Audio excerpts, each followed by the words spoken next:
Hello friends, எல்லாருக்கும் வணக்கம். Welcome to Gomathi food channel. இன்றைக்கி வீடியோவில் இட்லி தோசைக்கெல்லாம் தொட்டு சாப்பிட நல்ல அருமையான தக்காளி பொட்டுக்கடலை சட்னி எப்படி பண்ணுறதுன்னு பார்க்கலாம். அதுக்கு கடாயில் 2 ஸ்பூன் எண்ணெய் சேர்த்துக்கோங்க. ஒரு 4 பச்சை மிளகாய் 2ஆக கட் பண்ணி சேர்த்துருக்கேன். பச்சை மிளகாவோட தோல் நிறம் மாறுற வரைக்கும் நல்லா வதக்கிக்கோங்க. இப்போ பார்த்தீங்கன்னா நல்ல பச்சை மிளகாய் இந்த அளவுக்கு வதங்கி வந்திருக்கணும். இப்போது அடுத்ததாக நம்ம 2 மீடியம் சைஸ் பெரிய வெங்காயம் சேர்த்துக்கலாம். கூட ஒரு 4-5 பல்லு பூண்டு சேர்த்துக்கோங்க. இப்போது வெங்காயம் நல்ல கண்ணாடி பதம் வர வரைக்கும் நல்லா வதக்கி எடுத்துக்கணும். இப்போ பார்த்தீங்கன்னா வெங்காயம் நல்ல கண்ணாடி போல் வதங்கி வந்துடுச்சு.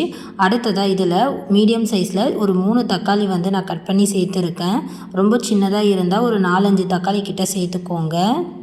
இப்போ தக்காளி சேர்த்ததுக்கப்புறம் தக்காளி நல்லா சாஃப்டாக வர வரைக்கும் வதக்கி எடுத்துக்கலாம்.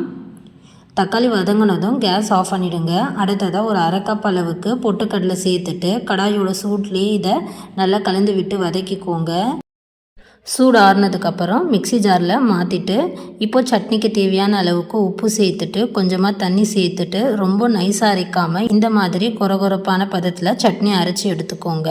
இப்போது இந்த சட்னியை நம்ம ஒரு பாத்திரத்தில் மாற்றிக்கலாம்.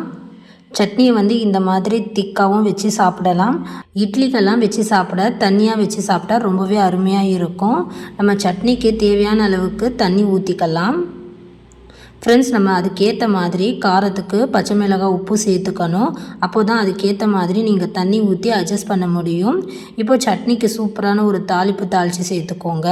தாளிப்பு கரண்டியில் கொஞ்சமாக எண்ணெய், கடுகு, உளுந்து சேர்த்துக்கோங்க. கொஞ்சம் பெருங்காயத்தூள், கறிவேப்பிலை, கூடவே பொடியாக கட் பண்ண 1 டேபிள் ஸ்பூன் அளவுக்கு வெங்காயம் சேர்த்துக்கோங்க. வரமிளகாய் சேர்த்து நல்லா தாளிச்சிட்டு சட்னியில் சேர்த்துக்கோங்க. நமக்கு நல்ல சுவையான தக்காளி பொட்டுக்கடலை சட்னி சூப்பராக ரெடி ஆயிடுச்சு. நீங்களும் இந்த மாதிரி வீட்டில் ட்ரை பண்ணி பாருங்கள். செஞ்சு பார்த்துட்டு எப்படி வந்ததுன்னு மறக்காமல் கமெண்ட் பண்ணுங்கள். இந்த வீடியோ பிடிச்சிருந்தால் லைக் பண்ணுங்கள், ஷேர் பண்ணுங்கள். மறக்காமல் கோமதி ஃபுட் சேனலை சப்ஸ்கிரைப் பண்ணிக்கோங்க. அப்போ தான் வீடியோ போடுறது எல்லாமே உங்கள் ஃபோனுக்கு டக்குன்னு நோட்டிஃபிகேஷனாக வரும். ஃப்ரெண்ட்ஸ், தேங்க்ஸ் ஃபார் வாட்சிங்.